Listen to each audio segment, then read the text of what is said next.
হ্যাঁ কি দাঁড়াও, এই দেখো দেখো দেখো দেখো আয়াস দাঁড়াইছে।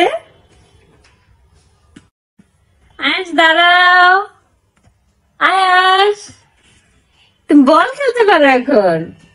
হ্যাঁ কি দাঁড়াও, এই দেখো দেখো দেখো দেখো আয়াস দাঁড়াইছে। আখির ছেলে আয়াস এক পা দুপা করে দেখো হাঁটাই শিখে গেল। আখির ছেলে আয়াস কিন্তু এখন সুন্দর মতো দাঁড়াতে পারে, এমনকি হাঁটতেও পারে। ও বাবা, সে আবার বল নিয়ে খেলতেও পারে।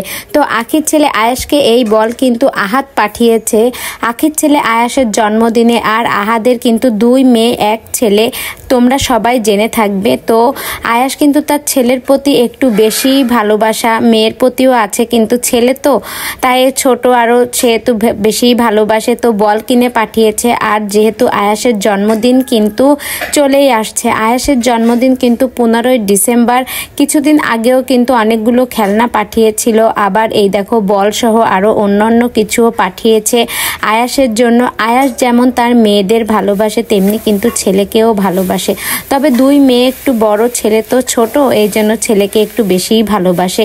তো বন্ধুরা, এই ভিডিওটি সম্পর্কে তোমাদের মূল্যবান মতামত কমেন্টে জানাও। তো বন্ধুরা, এই ভিডিওটি সম্পর্কে তোমাদের মূল্যবান মতামত কমেন্ট বক্সে জানিয়ে যেতে কিন্তু ভুলবে না। ভিডিওটি ভালো লেগে থাকলে একটা লাইক করবে।